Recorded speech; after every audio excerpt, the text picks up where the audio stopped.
नमस्कार। आजको सन्दर्भ कार्यक्रममा यहाँलाई स्वागत छ। म चन्द्रबानिया।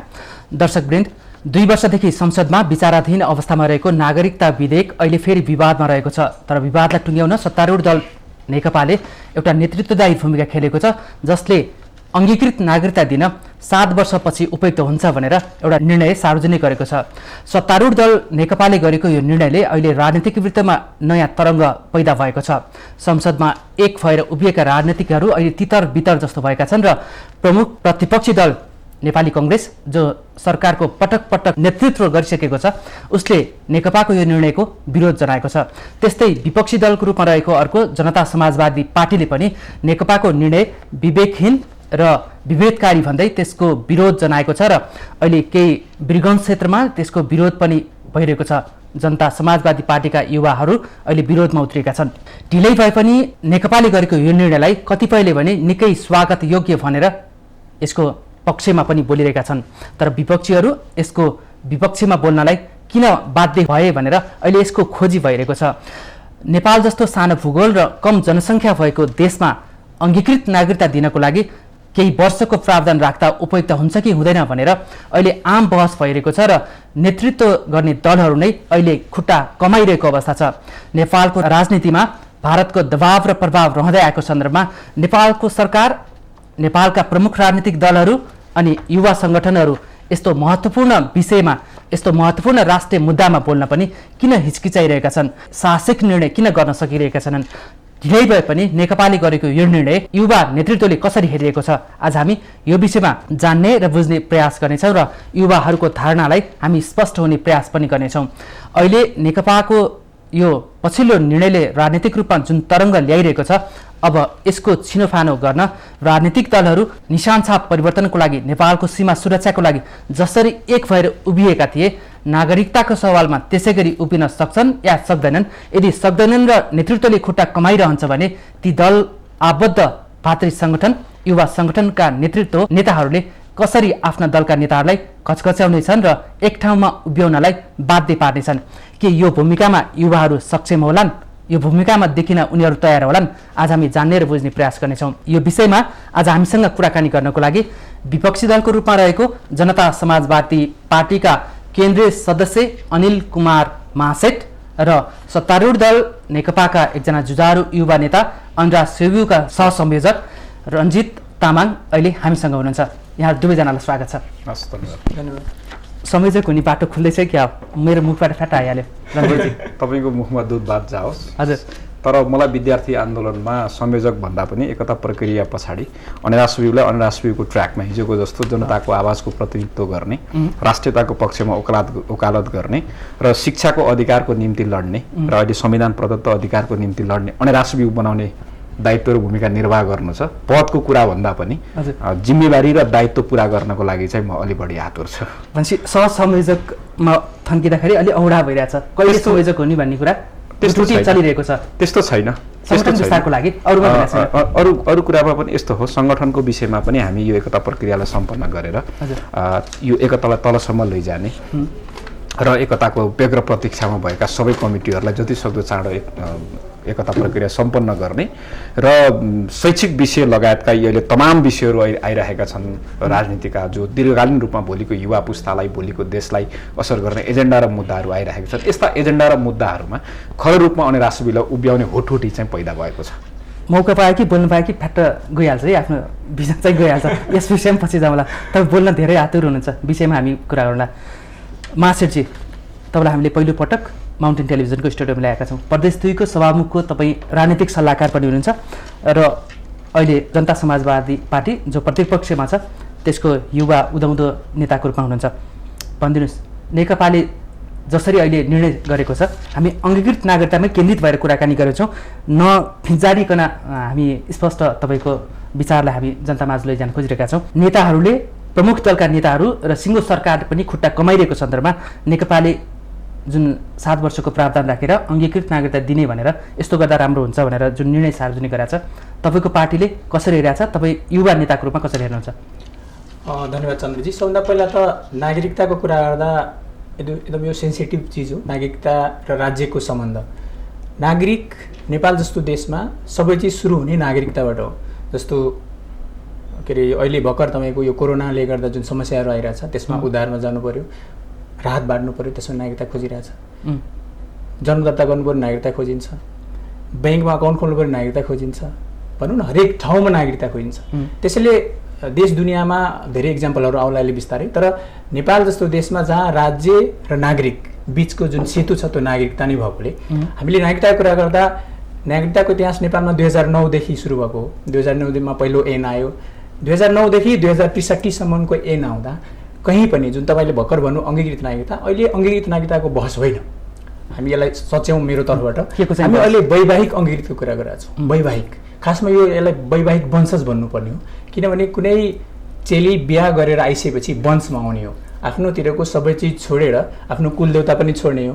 मर्दा यताको तपाईँको जुन हाम्रोतिर मानिन्छ नि संस्कार, त्यो के अरे माइतीको सबै छुटेर यता आउने भएकोले वंशमा इन भएकोले हामीले यसलाई वैवाहिकको कुरा गर्छौँ।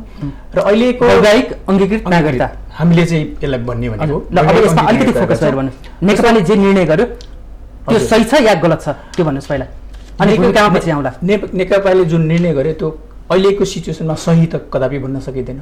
र यो निर्णय कसरी आयो भन्नेमा चाहिँ हाम्रो के बुझाइ छ भने त्यही नेकपाको सचिवालयमा एकजना पनि मधेसको मान्छे भएको भए, नेकपाको सचिवालयमा कोही महिला भएको भए सायद यो डिसिजन आउँथेन कि भनेपछि यो हाम्रो बुझाइ। तपाईँको बुझाइमा 100% गलत निर्णय नेकपाले गर्यो सत्तारूढ दलले? एकदम मधेसवादी नेताहरू नभएको सचिवालय बैठकले यो गलत निर्णय गर्यो। तपाईँको बुझाइ त्यही हो? मेरो बुझाइ त्यही हो। रञ्जितजी तपाईँको बुझाइ पनि उस्तै हो? त्यहाँ तामाङ नभएर त्यो निर्णय आयो भन्ने छ कि? होइन, यसमा कस्तो छ भने अब यो नागरिकताको विषय गम्भीर विषय नै हो। उहाँले भन्नुभयो जस्तो नागरिकको राज्यप्रतिको निष्ठा र राज्यको नागरिकप्रतिको कर्तव्य यो दुईटै कुरा अविभाज्य छ। त्यस अर्थमा नागरिकता पनि महत्त्वपूर्ण छ। नागरिकताको महत्त्व के छ? सँगै कस्तो छ भने यो राज्य व्यवस्था तथा सुशासन समितिमा जे छलफल भयो यो लामो समयदेखि, उहाँले भने जस्तै हिस्ट्री हेर्दाखेरि लामो समयदेखि 2 वर्ष छलफल हुँदै आएको छ। 2 वर्षदेखि होइन 9देखि नै यो छलफल हुँदै आएको छ होइन। अङ्गीकृत वैवाहिक अङ्गीकृतलाई कसरी व्यवस्थापन गर्ने, त्यसको अधिकारहरू के हुने, अन्तर्राष्ट्रिय विभिन्न एक प्रकारको चाहिँ मापदण्डहरू पनि छ। होइन भूमिका होइन, म होइन ब्याकग्राउन्ड होइन, मैले एकदम सिधै होइन मैले सिधा भने नेकपाको निर्णय त्यसो भन्नको लागि हामीले छलफल गर्नुपर्छ। यो विषयलाई यतिकै छलफल मात्रै गरेर राख्ने हो कि यसलाई टुङ्ग्याउने हो? तपाईँ भन्नुहोस् 75देखि चाहिँ नागरिकता अङ्गीकृत पनि बाँडिएको छैन। हरेक बालिग मान्छेहरूले कतिपय कामको लागि पनि नागरिकता पाएको छैन भने सधैँ यो विषयलाई यतिकै थाती राख्ने भन्दा संसदीय समितिमा जे छलफल भयो र छलफलमा जे मत आयो त्यो सर्वसम्मत भइसकेको छैन। तर यो विषयलाई सस्तो लोकप्रियताको लागि वा कुनै आलोचनाबाट डराएर यो विषयलाई यतिकै थाती राख्नु हुँदैन थियो। त्यसैले नेकपाले संसदमा भएको छलफल र चाहे त्यो इन्डियाले अथवा भारतले, छिमेकी राष्ट्र भारतले नेपालबाट विवाह गरेर गएका नागरिकहरूलाई गरेको व्यवहार वा अरू अन्तर्राष्ट्रिय चाहिँ रेफरेन्सहरूको आधारमा अहिले 7 वर्ष राख्नुपर्छ। भारतबाट नेपाली पुरुषसँग विवाह गरेर आएको महिलालाई 7 वर्ष राख्नुपर्छ। 7 वर्ष पछाडि अङ्गीकृत नागरिकता दिनुपर्छ र त्यस समय अवधिसम्मको निम्ति चाहिँ उसलाई सुविधाजनक हिसाबको एउटा चाहिँ आवासीय परिचय पत्र दिनुपर्छ भन्ने जे कुरा गर्यो। अब नेकपाको तर्फबाट भन्दाखेरि यो नागरिकताको विषयमा म भन्न चाहन्छु कि लामो समय यो विषयलाई सस्तो लोकप्रियताको लागि यसको विरोध गर्ने वा यो विषयलाई थाती राखेर यसको आम जनतालाई मैले चाहिँ तपाईँहरूको पक्षमा लडेको छु भनेर पपुलर हुने त्यस्तो प्रकारको राजनीतिक दाउपेच गर्नुपर्ने यसमा कुनै जरुरी छैन। अब नागरिकताको विषय दाउपेच अहिले कसले गर्दैछ? अहिले अब तपाईँले भन्नुभयो नि अघि पृष्ठभूमिमा कतिपय आन्दोलन चलिरहेको छ यो चाहिँ नेकपाको निर्णय पछाडि भन्नुभयो नि। मलाई यो टोटल नेकपाको एउटा डेमोक्रेटिक सिस्टममा के हो भने नेकपाले संसदमा आफ्नो विषय राख्न पाउँछ, आफ्नो पार्टीगत धारणा तयार गर्न पाउँछ। हरेक राजनीतिक पार्टीहरूले पनि तयार गर्न पाउँछन्। त्यो चाहिँ जसपाले गर्ला, भोलि नेपाली काङ्ग्रेसले गर्ला, अरूले गर्ला, गर्नै पर्छ। अब नागरिकताको बारेमा कसैले लोकप्रिय कुरा गरेर जिब्रो चपाएर यता पनि ठिक्क उता पनि ठिक्क भएर अब नागरिकताको विषय यतिकै थाती राख्ने हो भने आम नागरिकलाई पनि र देशलाई पनि यसले घाटा गर्छ। त्यसैले नेकपाले 7 वर्ष भनेर जे प्रस्ताव गर्यो, तर नेपाली महिलाले विदेशी पुरुषसँग विवाह गर्यो भन्ने के छ त्यो संसदीय समितिमा छलफल होला, त्यो टुङ्गेला।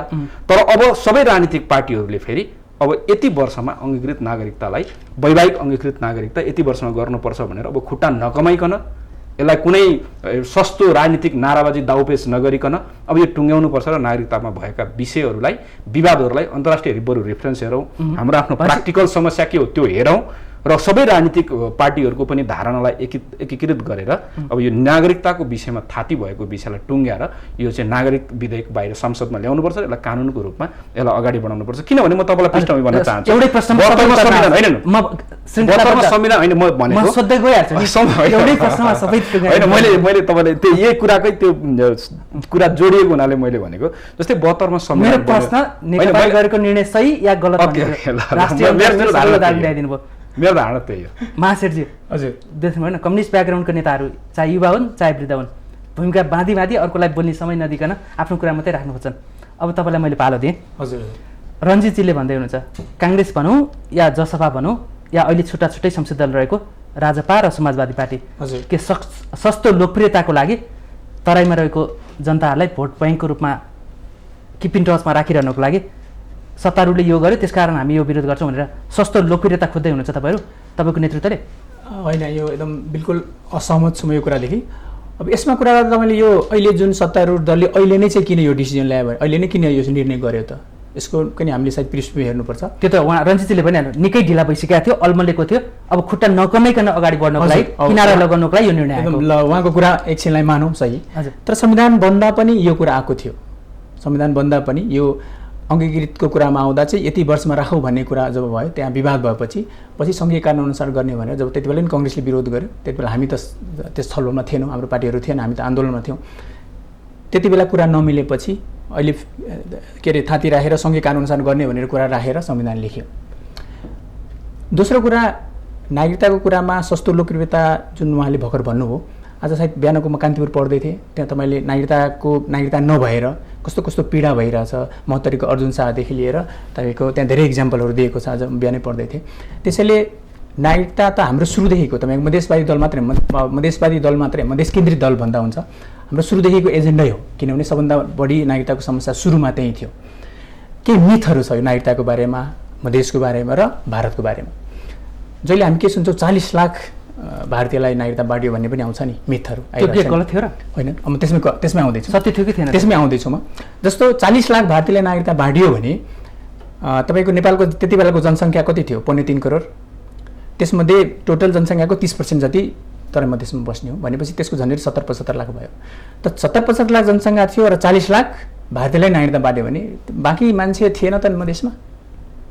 अहिले पनि तपाईँले डेटा हेर्नुभयो भने 63 बाँडेको भन्नेमा जुन चार्ज लगाइरहेको छ त्यो पनि गलत हो। त्यो अहिले खण्डन बिना डेटाको कुरा गर्छौँ हामी चाहिँ के छ भने सस्तो लोकप्रियताको कुरा हामी गर्दैनौँ क्या, राष्ट्रवादको नाममा जे पनि गर्न पाइने क्या। जस्तो राष्ट्रवादी भनेपछि जे पनि भए, महाकाली बेचैनी राष्ट्रवादी भए, जब तपाईँको जस्तो जे पनि गर्न पाए राष्ट्रवादी भनेपछि यहाँ त्यो मिथ चलाइयो क्या। राष्ट्रवादको कुरामै, राष्ट्रियताको कुरामै हाम्रो फरक बुझाइ छ क्या। जस्तो र नागरिकता जस्तो सवालमा चाहिँ सबै राजनीतिक दलहरूले एक ठाउँमा आएर डिसिजन गर्नुपर्ने हो नि, त्यो नगरिकन नेकपाले जुन बिना छलफल चल्दै थियो, जस्तो त्यति बेलाको राजपा र नेकपासँग जस्तो राष्ट्रिय सभाको बेला जुन हाम्रो कुराहरू भएको थियो, त्यो कुरामा पनि यो बाँकी कुराहरू हामी बसेर सल्टाउँछौँ भन्ने उहाँहरूले वडाइदिनु भएको त्यो प्रधानमन्त्रीजीहरूले, प्रधानजीहरूले। तर अहिले आएर कुनै बिना छलफल, फेरि संसदको कुरा बिना छलफल भन्न मिल्छ? एकदम मिल्छ। कस्तो मिल्छ? यो त वर्षौँदेखि संसदमा छ। अहिलेको यो 74को निर्वाचनपछि पनि बनेको यो संसदीय समितिमा, राज्य व्यवस्थाको समितिमा त 2 वर्ष त थन्किसक्यो। होइन, बाँकी समितिमा झन्झरी बाँकी तपाईँको 95% जतिको कुरा त मिलिसकेकै हो नि, बाँकी कुराहरू करिब सबै मिलेको। तर यो मात्रै कुरामा जहाँ हाम्रो के सुरुदेखि जब संविधान लेख्दाखेरिदेखिको अब्जेक्सन हो नि त हाम्रो यसमा, यो खालि ऐन बन्दाखेरिको होइन। संविधान नै तपाईँले यो कसरी बन्यो भने संविधानै भन्दा अब बहुमतको आधारमा बनाइयो, तर तपाईँको आधी जनसङ्ख्याले संविधानलाई अब फेरि अब तपाईँले भन्नु होला चुनावमा किन भाग लिनुभयो, त्यो तर्क पनि आउँछ। जब संविधान मान्नु छैन भने चुनावमा किन भाग लिनुभयो? त्यसो हो कि हामी बन्दुक खनाउन जाने भने पनि होइन, हामी त लोकतान्त्रिक व्यवस्था मान्ने राजनीतिक पार्टी हो। ल भन्नु, अहिलेको माथि आपत्ति जनाउनु पर्ने कारणहरू कहाँ छन् त भन्नु त? जुन 7 वर्ष प्रावधान राख्यो, 7 वर्षपछि चाहिँ अङ्गीकृत नागरिकता दिने, वैवाहिक अङ्गीकृत नागरिकता, विवाहको लगत्तै चाहिँ परिचय पत्र दिने, जुन परिचय पत्रले चाहिँ उसलाई सबै कुनै पनि सरकारी निकायसँग गरिने कामकाजहरू नरोकिने ढङ्गले परिचय पत्र दिने भनेको छ। त्यो स्पष्ट हुँदै पनि फेरि तपाईँको अस्पष्ट धारणा कसरी? त्यही कुरा संविधानमा लेखौँ नि त। जस्तो तपाईँ हामी चाहिँ के गर्छौँ, तुलना गर्छौँ, भारतसँग तुलना गर्छौँ, त्यहाँ पनि 7 वर्षमा छ अरे, ठिकै छ, तर नेपालीसँग व्यवहार त्यहाँ फरक छ नि। नेपालीसँगको व्यवहारमा त्यहाँ फरक छ। त्यहाँ नागरिकता चाहिँदैन पासपोर्ट बनाउनलाई, त्यहाँ भोट हाल्न पनि नागरिकता चाहिँदैन, तपाईँको रासन कार्ड भएपछि सबै सुविधा त्यहाँ पाउने रहेछ। कि त त्यसरी गर्ने भनेर संविधानमा अहिले लेखौँ न। तपाईँको जस्तो विवादित विषय यही कुरालाई नेकपाले अहिले जे निर्णय गरेको छ नि यही कुरालाई संविधानमा लेख्यो भने त्यो मान्य हुन्छ? होइन, पहिले त गरौँ, मान्य हुन्छ हुँदैन भन्दा पनि म त व्यक्तिले भन्ने होइन। हेर्नुहोस्, तपाईँहरू जस्तैले पार्टीमा दबाब दिने हो, एकदम त्यसै कुरा गरेर जाने हो। नागरिकता बिनै जस्तो तपाईँको आज बिहा गरेर आयो, भोलि उसको श्रीमानको देहान्त भयो अरे, मऱ्यो अरे भनेपछि उसलाई के बेसिसमा न उसको तपाईँको जन्मदर्ता हुन्छ, न छोराछोरीको जन्मदर्ता भयो हुन्छ, न तपाईँको विवाह दर्ता प्रमाणपत्र भयो हुन्छ। हाम्रो नेपाली समाज कोही मान्छे मर्ला कि 5 वर्षभित्रै 7 वर्षभित्रै भनेर छोराछोरीले त त्यो जन्मसिद्धका आधारमा नागरिकता पाउँछ। त्यो पाइहाल्छ जस्तै बुवा मरे उसको विवाह गरेपछि बुवा मरे पछि वा आमा मरे पछाडि पनि नेपाली श्रीमान वा श्रीमती जो भए पनि नेपाली नागरिक छ र दुई मध्ये कोही एकजनाको मृत्यु भयो भने त्यो जन्मेका आधारमा जन्मसिद्ध नागरिकता प्राप्त गर्ने अधिकार उसका सन्तानले प्राप्त गरेको छ। त्यो महिलाले मात्रै चाहिँ 7 वर्ष पर्खिनु पर्यो हैन? महिलाले मात्रै पर्यो, तर जन्मसिद्ध अधिकारका आधारमा मेरो विचारमा संविधानमा चाहिँ त्यो छैन कि तपाईसँग छ। जस्तो नेपाली यहाँ जन्मेको बाबुआमाको पत्ता के अरे परिचय पत्र खुलेन भने जन्मसिद्ध दिने भने हो, र यहाँ जन्मिँदा बाबुआमा दुटै नेपाली त्यस्तो छ कि त्यो पनि छ तपाईले भनेको पनि छ।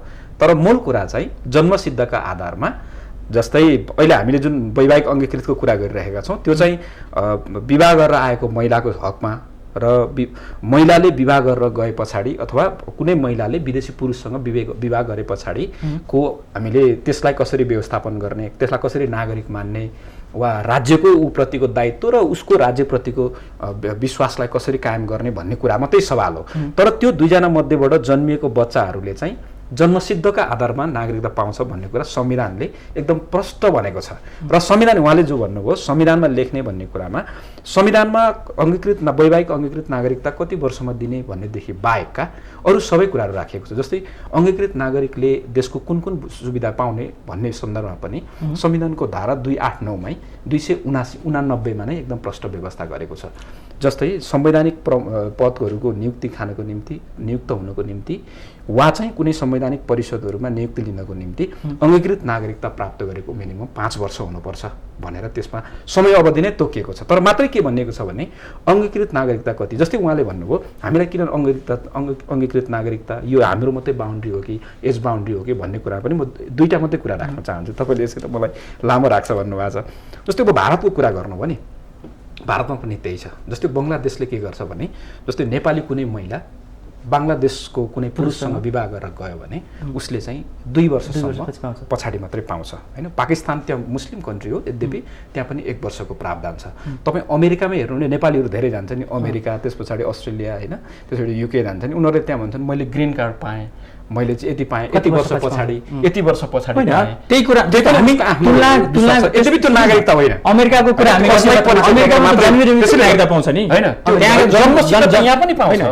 जस्तै तपाईँ र म मध्ये म अमेरिका गएँ, म परिवार लिएर गएँ, मेरो कोही बच्चा अमेरिकामा जन्मे, मेरो बच्चाले जन्मसिद्धको आधारमा नागरिकता पाउँछ र अमेरिकाको कोही दम्पति आमाले पाउँछै पाउँदैन होइन। आमाले यस्तो छ त्यसमा कस्तो भने जस्तै अमेरिकामा मैले बिहे गरेँ भने अथवा अमेरिकन नागरिकसँग बिहे गरेँ भने र हामीबाट जन्मेको बच्चाले स्वतः पाउँछ।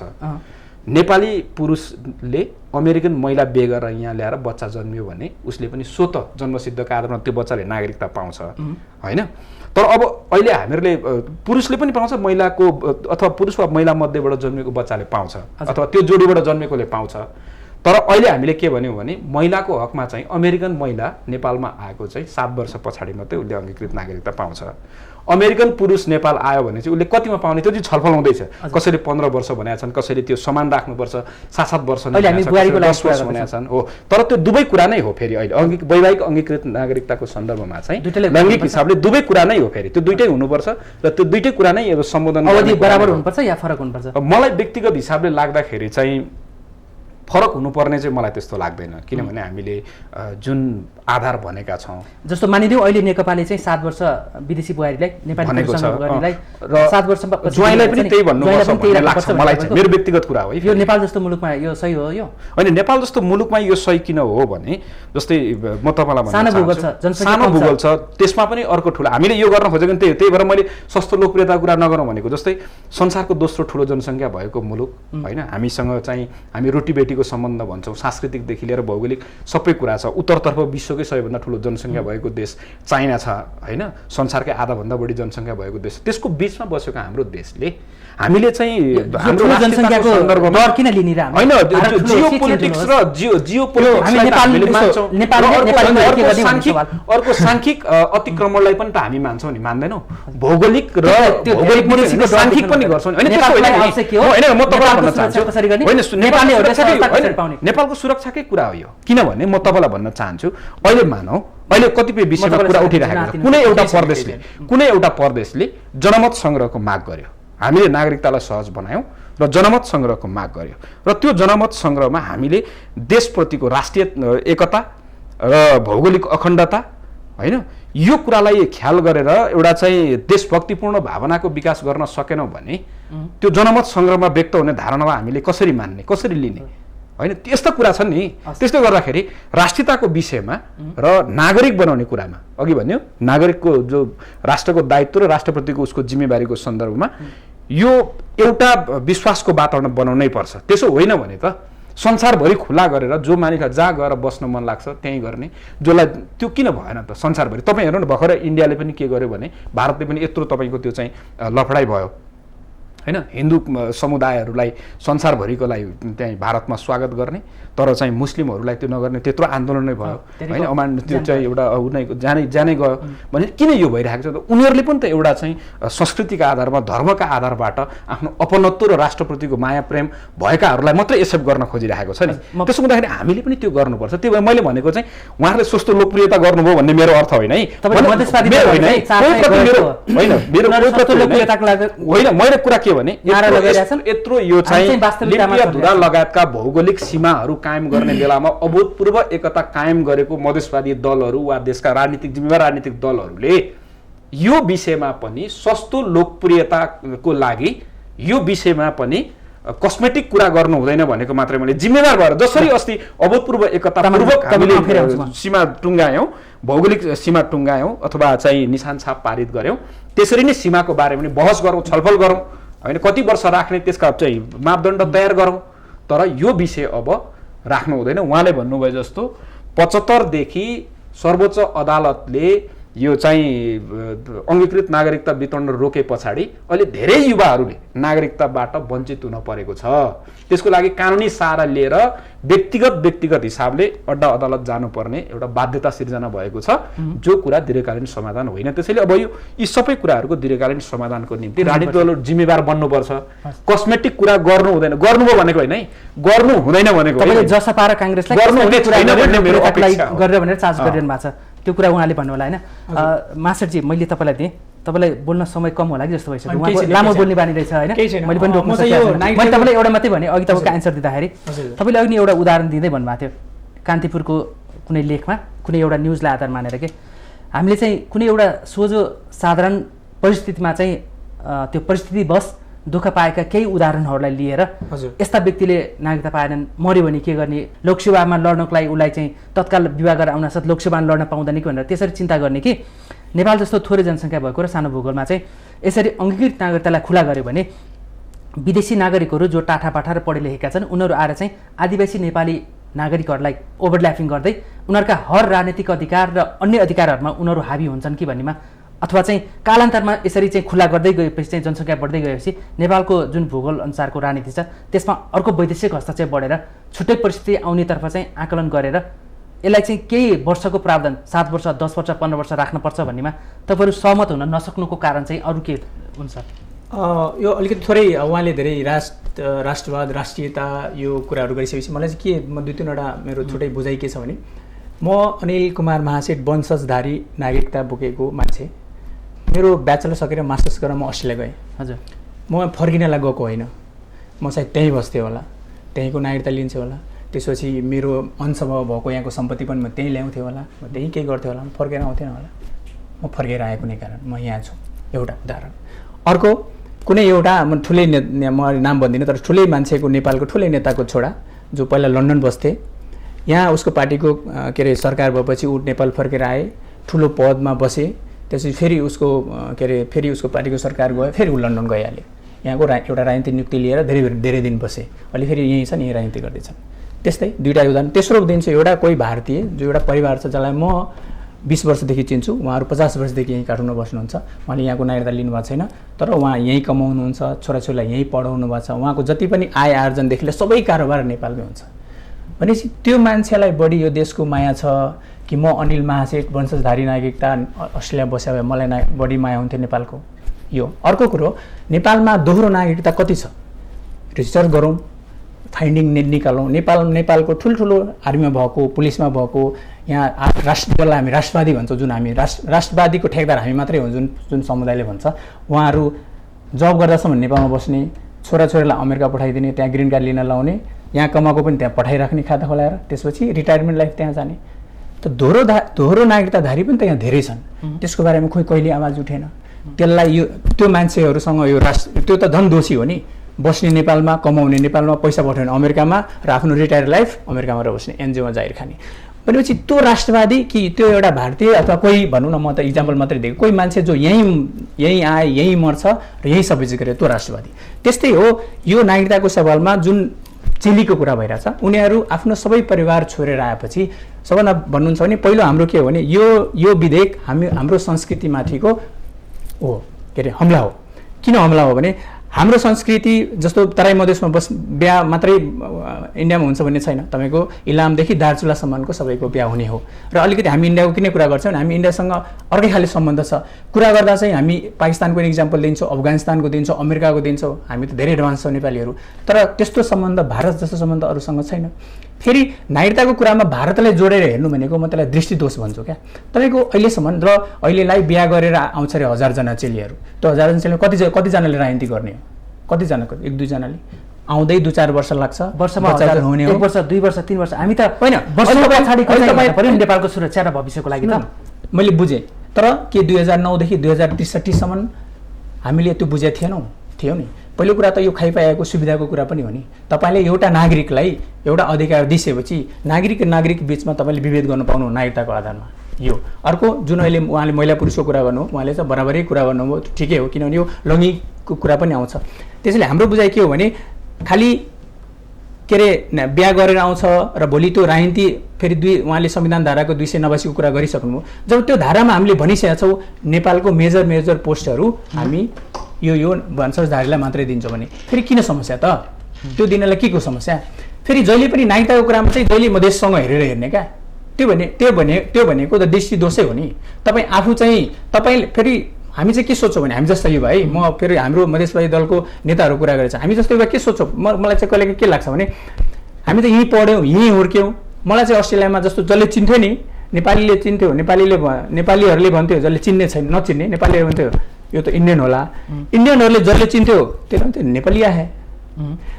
जस्तो हामी जस्तो मान्छेलाई, जस्तो मैले अहिले नेपाली बोलिरहँदा मेरो त एकदम फाइनै नेपाली छ, अझ योभन्दा राम्रो थियो। हजुर, हामी जस्तो मान्छेलाई अनुहार हेरेर गर्ने व्यवहारहरू पनि त छन् यहाँ, त्यो दृष्टिदोष हो। जस्तो नागरिकता कसैलाई दिँदैमा भोलि सबै नेपालको पदहरू उहाँहरू आएर कब्जा गर्ने, फेरि तपाईँले किन नदिने? तपाईँको परिवारमा आइरहेछ, तपाईँको वंशमा त आइरहेछ।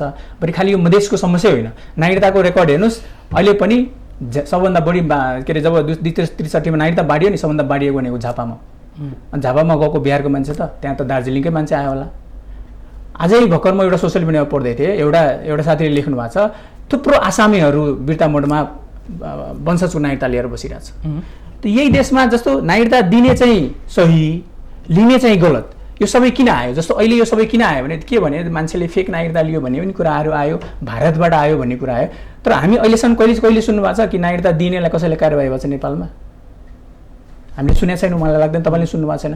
त लिने चाहिँ गलत भयो, सिडिओलाई गएर घाँटी च्यापेर त नागरिकता लिने होइन, त्यो त प्रक्रिया विधि प्रक्रिया नागरिकता लिने होला त्यहाँ पनि। त्यही कुरा चाहिँ अहिलेको वैवाहिक अङ्गीकृतमा हामीले सुरुदेखि के बुझायो भने कि त तपाईँले भारतमा बिहा गर्न पाइँदैन भनेर तपाईँले संविधानमा लेखिदिनुहोस्। तपाईँले यो सबै कुरा गरिरहँदा हिजो लिपुलेक, लिम्पुवा धारा र महाकालीको कुरामा जसरी राष्ट्रिय अभूतपूर्व एकता भयो नि, म पनि त्यो एकता मिलाउने मध्येको एउटा पात्र भएको मान्छेले मलाई चाहिँ के लाग्छ भने हामीले त्यो दिन संसदमा हामीले त्यस्तो बोल्दैमा हाम्रो सबै पीडा बिर्स्यौँ भने होइन, त्यो दिन बिर्स्यौँ, त्यो त हाम्रो भूमिको कुरा थियो।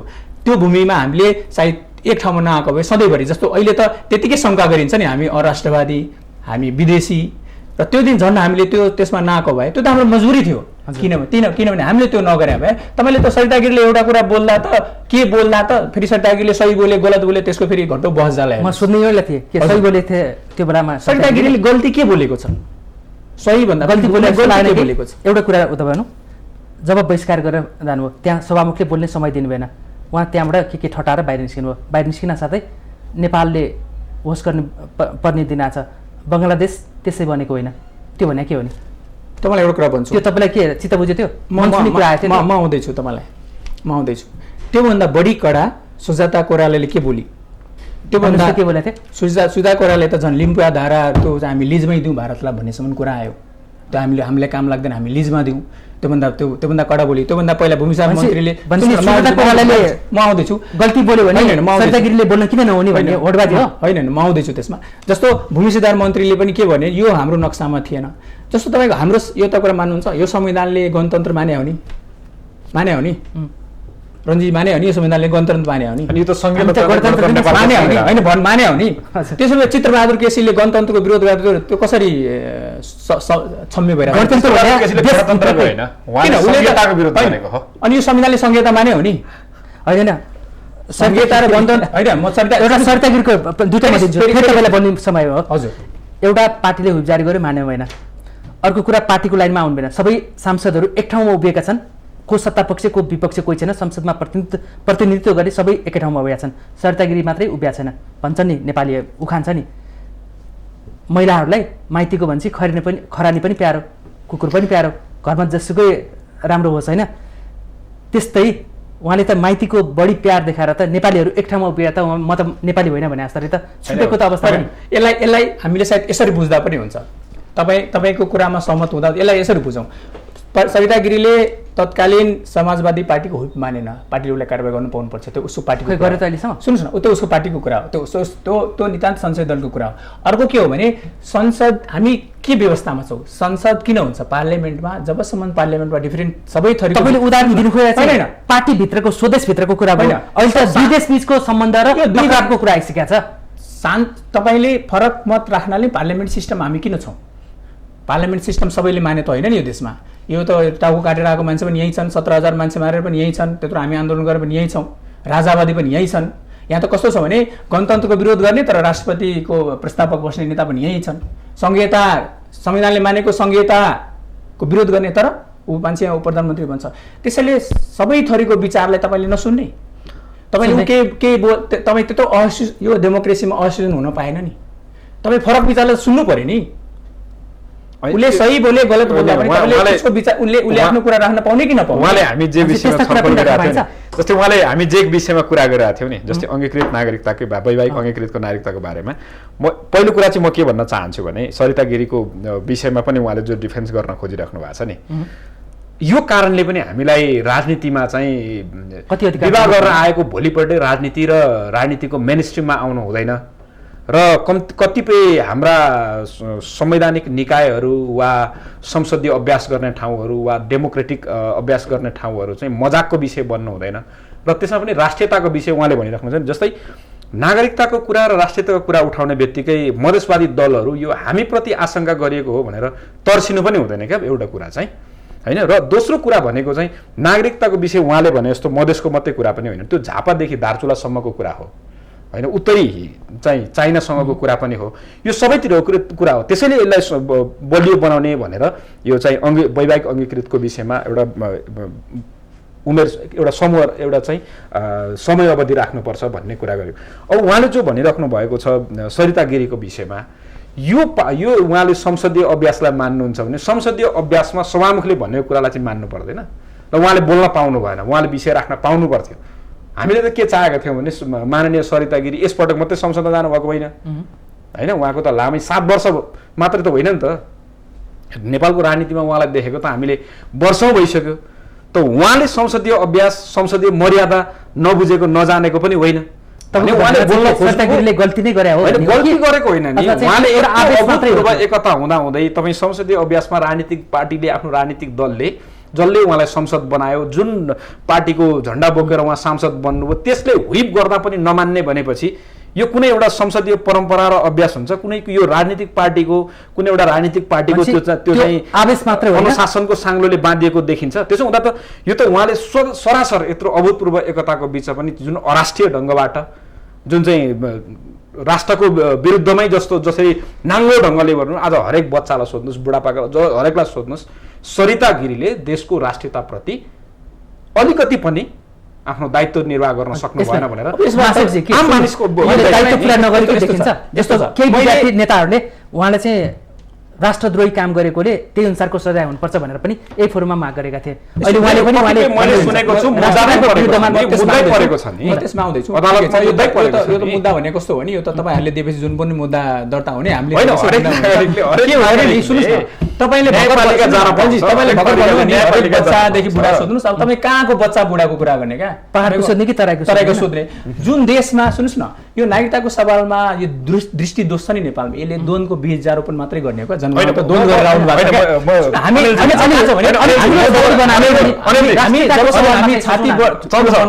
के पनि क्लियर गर्न चाहन्छु, म पनि तामाङ भए पनि म झापामा जन्मिएको र प्रदेश नम्बर 2 मा नजन्मे पनि म मधेसमा जन्मेको मान्छे हो। म मधेसको प्रत्येक जिल्ला गएको छु, प्रदेशको 2 नम्बर प्रदेशको पनि 8वटै जिल्ला म घुमेको छु, जानु र घुम्नु र त्यहाँको घुमेको छु, माटो पनि बुझेको छु, त्यहाँको संस्कार पनि बुझेको छु। मैले थोर बहुत भोजपुरी मैथिली भाषा पनि मलाई बुझ्छु र म अलिअलि बोल्छु पनि। म त्यहाँ यो नागरिकताको बिचमा पनि म धेरै पटक गएको छु। उहाँले भने जस्तो झापामा पनि समस्या होला, दार्चुला पनि समस्या होला, तर दोहोरो नागरिकताको समस्या प्रदेश नम्बर 2 मा सबैभन्दा धेरै छ। मैले चिनेका कतिपय मानिससँग त दोहोरो नागरिकतै छ, तर उनीहरू यहाँ आएर बस्न नपाउने, कुरा गर्न नपाउने, राजनीतिमा आउन नपाउने भन्ने कुरा होइन। तर मेरो कुरा के हो भने उहाँले एउटा गम्भीर कुरा भन्नुभएको छ, आएको भोलिपल्ट राजनीति गर्न पाउने भन्ने होइन। नेपालीहरू इन्डियन भनेर ठान्ने होइन, इन्डियनहरू नेपाली भनेर ठान्ने, यो एकदम पुरानो कुरा हो। देश धेरै अगाडि बढिसक्यो। होइन, देशले मधेसलाई धेरै बुझिसक्यो, मधेस र पहाडको बिचमा धेरै अङ्कमाल भइसक्यो। आजभन्दा 10 वर्ष अगाडि 20 वर्ष अगाडिको जे बुझाइ छ नि, आजको विज्ञान प्रविधिको बुझाइले, मधेसले उठाएका एजेन्डा र मागका विषयले, राष्ट्रिय एजेन्डा र विभिन्न मुद्दाहरूमा भएका छलफलको कारणले आज मधेसलाई अँगाल्न र मधेसलाई बुझ्न धेरै मान्छेले विगतको तुलनामा धेरै बुझेका छन्। बरु हामीलाई के ठानिन्छ भने कहिलेकाहीँ मधेसलाई कसैले बुझेन, होइन, मधेस हामीले बुझेका छौँ, पहाडले मधेस बुझेन भनेर कहिलेकाहीँ अरूले मधेसलाई बुझेन भन्ने हुन्छ नि। कहिलेकाहीँ यो प्रश्नलाई यसरी पनि हेरौँ न, मधेसले पहाडलाई वा अरूलाई बुझेन भनेर पनि हेरौँ न, त्यसरी हेर्न चाहिँ मिल्दैन। म त्यसमै आउँछु। तपाईँको भूकम्पको बेला म यही काठमाडौँमै थिएँ। म तपाईँको सिन्धुपाल्चोकको यो नेपाल टार यो 0 किलोदेखि भित्र छ। त्यति बेला हामीले चाहिँ हाम्रो एउटा टिम थियो, एउटा हाम्रो सरहरूको टिम थियो, हामी त्यहाँ 1 महिना काम गऱ्यो भूकम्पको बेला। उहाँले भने जस्तै त्यति बेला तपाईँको नयाँ पत्रिकाले मेरो फिचर पनि बनाएको थियो। मेरो पनि पहिला बुझाइ थियो, जस्तो उहाँले भन्नुभयो धेरै चेन्ज भइसक्यो, म मान्छु धेरै चेन्ज भइसक्यो, हामीले पनि बुझ्नेमा धेरै चेन्ज भइसक्यो। मेरो पनि पहिला के बुझाइ थियो धेरै भने जब यो नेपालमा बाहुनहरू भएपछि शासक हुने रहेछ, सबै एकदम धनी धनी हुने रहेछ। तर म पनि त्यो ठाउँमा जब 1 महिना काम गरेँ नि, सबै मैले हाम्रो टिमले रात बाँडेको सबै बाहुनहरूलाई हो क्या। त्यसैले मैले पनि बुझेँ, हामीले मधेसले पनि बुझिरहेछ, पहाडले पनि बुझिरहेछ, यसमा कुनै शङ्का छैन। पहिलाभन्दा बागमतीमा धेरै पानी बगिसक्यो, यो एकदम मान्न म तयार छु, सही कुरा हो। तर पनि के हो भने जुन देशमा जहाँ जे कुराको कन्फ्लिक्ट भइरहेछ अलरेडी, हामी चाहिँ समस्या समाधानतिर जाने कि बोल्झाउनेतिर जाने।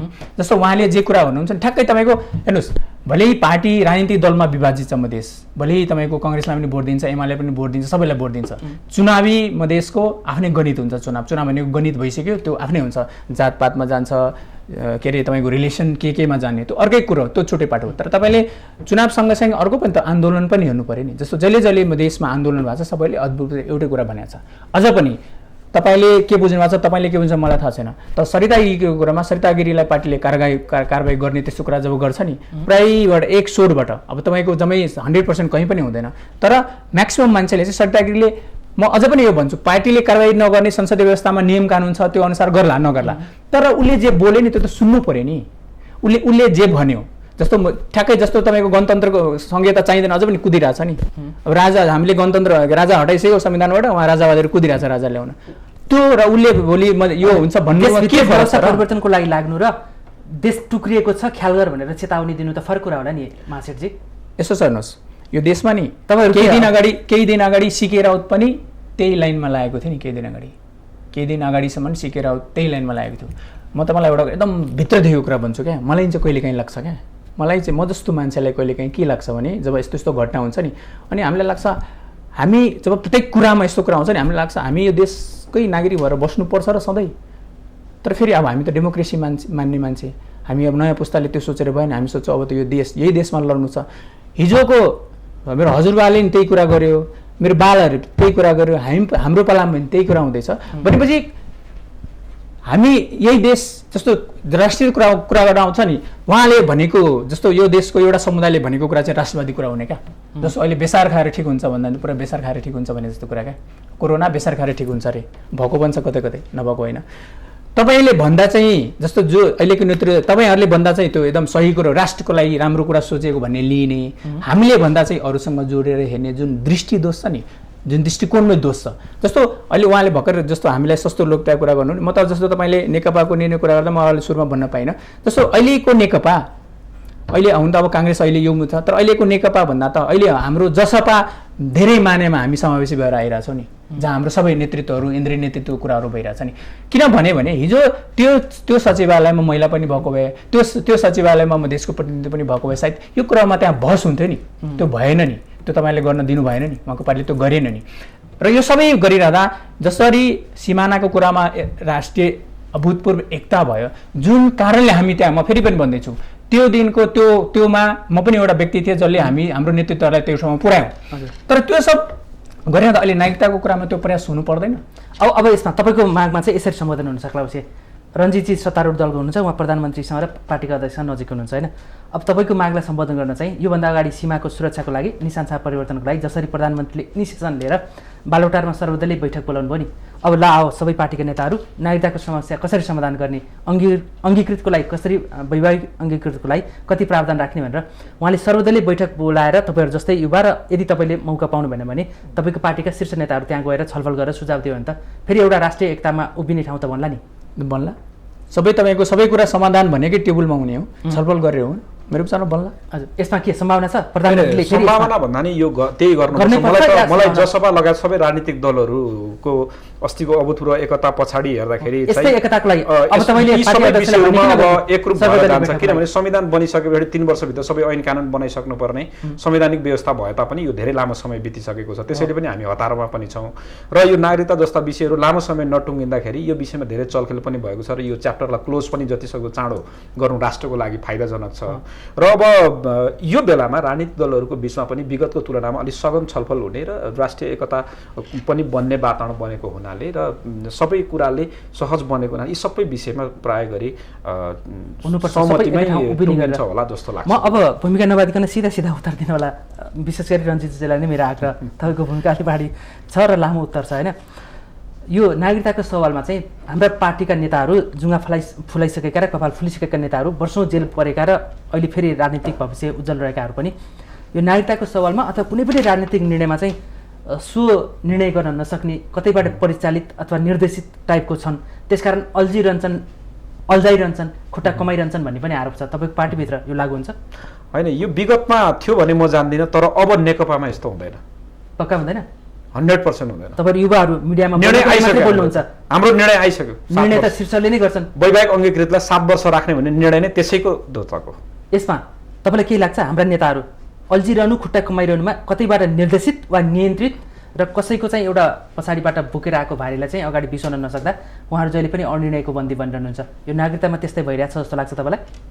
हेर्नुहोस्, अब यो त हाम्रो बारेमा खास गरी हाम्रो मधेस केन्द्रित दलहरूको बारेमा यो पहिलेदेखि लागेको आरोपै हो। मैले उहाँलाई सोध्छु कि तपाईँले मात्रै सोधाइनँ यो, तर के हो भने मलाई चाहिँ व्यक्तिगत के लाग्छ भने म जहिलेदेखि छु, म जुन प्रोसेसमा इन्भल्भ छु, हामी चाहिँ कसैबाट निर्देशित भएर अथवा कसैले भनेर गर्ने भन्दा पनि हाम्रो स्वविवेकले हामीलाई के सही लाग्छ बरु हामी त्यो निर्देशन गर्नेहरूलाई त्यहाँ ल्याउँछौँ।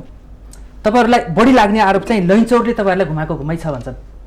अब यो त तपाईँको मैले भने नि तपाईँलाई लाग्छ, होइन मलाई चाहिँ त्यस्तो लाग्दैन। तपाईँ एउटा युवा धारमा हुनुहुन्छ कि तपाईँ त्यहाँ निर्णायकतामा नपुगिस्या भएर त्यो प्रभाव चाहिँ तपाईँमा नपरेको, त्यो दबाब तपाईँमा नपरेको हुनसक्ला, तर जो निर्णय गर्ने क्षमतामा राख्नुहुन्छ मन्त्रीमण्डलमा पुग्ने र पार्टीको नेतृत्वमा पुग्ने उहाँहरूलाई चाहिँ त्यो लैनचरको प्रभाव र दबाब बढिरहेछ, त्यसकारण यस्ता विषयहरू टुङ्गिँदैन, अल्झिरहन्छ वर्षौँसम्म। अब हेर्नुहोस्, यो हाम्रो कस्तो देश भने हिजो अस्ति मात्रै 100 जनाको जन्ती लिएर जुमबाट एउटा अर्को छिमेकीसँग ठुलो वार्तालाप गरिएको देश हो यो। यो के अरे सरकार बिचको सम्बन्ध मलाई लाग्छ त्यस्तै कुनै एउटा हामीले चाहिँ भारतको कुनै दलसँग गरेको भए अहिले हामी अराष्ट्रिय भइसक्थ्यौँ यो देशमा। यस्तो देश भएको यो ठाउँमा तपाईँले भनेको कुरा एकदमै 100% सही छैन चाहिँ म भन्दिनँ, तर प्रश्नले म भएको ठाउँमा अथवा मेरो चलेसम्म अथवा म इन्भल्भ भएको ठाउँमा चाहिँ कसैले निर्देशन गर्ने भन्दा पनि हाम्रो मधेसी जनता अथवा नेपाली जनता, नेपालभित्रकै मधेसी हौँ हामी, नेपाल रहे मधेस रहन्छ यो एकदम क्लियरली मान्छौँ हामी। त्यो ठाउँमा चाहिँ कसै निर्देशन भएर हामी चल्ने होइन, हामी स्वविवेकले डिसिजन गर्छौँ। रञ्जितजी, यो अहिले उहाँले गम्भीर गर्नुभयो, तपाईँको पार्टी अध्यक्ष प्रचण्डले चिनिया कम्युनिस्ट पार्टीसँग भएको जुम बैठकलाई चाहिँ यो अहिले नेपाल भारत वार्ता चलिरहेको सन्दर्भ, ढिलाइ भइरहेको सन्दर्भ, अमेरिकाको सहयोग MCC कार्यान्वयन गर्ने नगर्ने भन्ने डिबेट चलिरहेको सन्दर्भमा प्रचण्डले चाहिँ चिनको कम्युनिस्ट पार्टीसँगको त्यो जुम वार्तालापलाई किन सार्वजनिक गर्नुभयो? होइन यस्तो छ, फेरि सम्बन्ध बिगार्ने होइन, नेपाल भारत र चीन दुवैसँग एउटा ट्राइपोड रिलेसन राख्न चाहन्छ होइन। त्यो कुरामा नेकपा पनि त्यही कुरामा विश्वास गर्छ र नेपाल चाहिँ कुनै पनि सामरिक महत्त्व राख्ने अथवा शक्ति सम्पन्न राष्ट्रहरूको क्रीडास्थल बन्न चाहँदैन र कुनै पनि सैन्य गठबन्धन उपस्थित हुने र विश्वको जुन शक्ति सन्तुलन अथवा विश्व शक्ति राष्ट्रहरूको जुन चाहिँ शीत युद्ध छ त्यसको लागि खेल्ने मैदान नेपाल बन्न चाहँदैन, चाहे त्यो अमेरिकाको होस्, चाहे त्यो इन्डियाको होस्, कुनै पनि प्रकारको सैन्य गठबन्धन आउने वा सैन्य उपस्थिति रहने प्रकारको सहमति चाहिँ हुँदैन भनेर हाम्रो अध्यक्षले बोल्नु भएको चिनियाहरूलाई। त्यो अमेरिकासँगको भिडियो कन्फरेन्स भयो भने पनि अमेरिकालाई पनि भन्ने हाम्रो डिप्लोमेटिक कुरा त्यही हो। ठिक छ, उहाँको कुरा यो MCCको सवालमा क्रीडास्थल नबनोस्, अमेरिकाको क्रीडास्थल नेपाल नबनोस् भनेर त्यसको प्रतिकार स्वरूप पनि त्यो बैठकको भिडियो सार्वजनिक अब हेर्नुहोस्, उहाँको कुरालाई हामीले सही मान्ने हो भने पनि जस्तो अब BRI को कुरा पनि आइरहेछ, BRI को कुरा आएन, सँगसँगै BRI को पनि कुरा आइदिएको भए सायद त्यो हामी यसलाई न्युट्रलै हो भन्ने बुझ्छौँ। तर अब उहाँले भन्नुहुन्छ भने उहाँको पार्टीको कुरा अहिले मानौँ। हजुर, अब लास्टको जुन बैठकको बारेमा हजुर लास्टमा भन्नुहोस् त, अब के यसमा यो नागरिकताको विषयमा चाहिँ अब हामी के राष्ट्रिय सहमतिमा उभिन सकौँला? सक्नुपर्छ, मलाई चाहिँ त्यो विश्वास छ। यसको लागि उदार दिल सत्तापक्षी नेकपाले दिने या विपक्षी कङ्ग्रेस र जसपाले दिने? नेकपाले यो थातिरहेको विषयलाई नेतृत्व गर्नको निम्ति एउटा प्रस्ताव लिएर आउँछ, त्यसबारेमा सबै राजनीतिक दलहरूसँग छलफल कुराकानी हुन्छ र सर्वसम्मतिले अभूतपूर्व राष्ट्रिय एकता मार्फत नै यो चाहिँ सहमतिमा पुग्छ र संसदद्वारा कानुन बन्छ जस्तो लाग्छ। यसमा सम्भावना छ? अघि मैले प्रधानमन्त्रीले सर्वदलीय बैठक आह्वान गरेर सहमति लिएर सुझाव लिएर गऱ्यो भने यसले निकास पाउन सक्छ या अहिलेकै निर्णय आधारमा पनि हामी एक ठाउँमा उभिन सकौँला? अहिलेको निर्णयको आधारमा त सम्भावनै छैन। अब उहाँहरूसँग बहुमत छ, उहाँले कानुन बनाउनु होला, भोलि कानुन बन्ला, सबै चिज होला, संविधान पनि बनेकै छ, 10-10 वर्षमा यो देशमा संविधान पनि चेन्ज हुन्छ। त्यसले गर्दा आज उहाँको बहुमत छ, भोलि अरूको बहुमत होला, अरूले चेन्ज गर्ला, यो सब भइरहन्छ देशमा। तर अहिलेकै सिचुएसनमा चाहिँ राष्ट्रिय सहमति हुने उहाँहरूले गरेको डिसिजनमा चाहिँ कुनै सम्भावना छैन र हाम्रो पार्टी अथवा के अरे योबाट जो प्रभावित जनताहरू छ उहाँले चाहिँ यसलाई त्यति सजिलो चाहिँ लिनेवाला छैन। हस्, आदरणीय दर्शकवृन्द, अहिले हामी आजको सन्दर्भमा दुई युवा नेताहरूसँग यो नागरिकताको विवादलाई कसरी टुङ्ग्याउने भन्ने सन्दर्भमा केन्द्रित भएर कुराकानी गऱ्यौँ। कुराकानीको लागि यहाँ दुवैजना युवा नेताहरूलाई हामी धन्यवाद दिन चाहन्छौँ।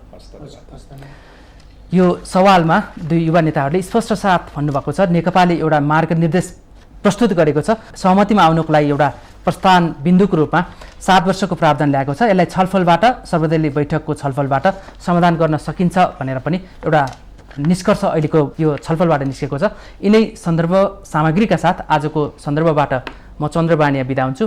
सत्य, तथ्य र निष्पक्ष समाचारको लागि माउन्टेन टेलिभिजन हेर्दै रहनुहोला। नमस्कार।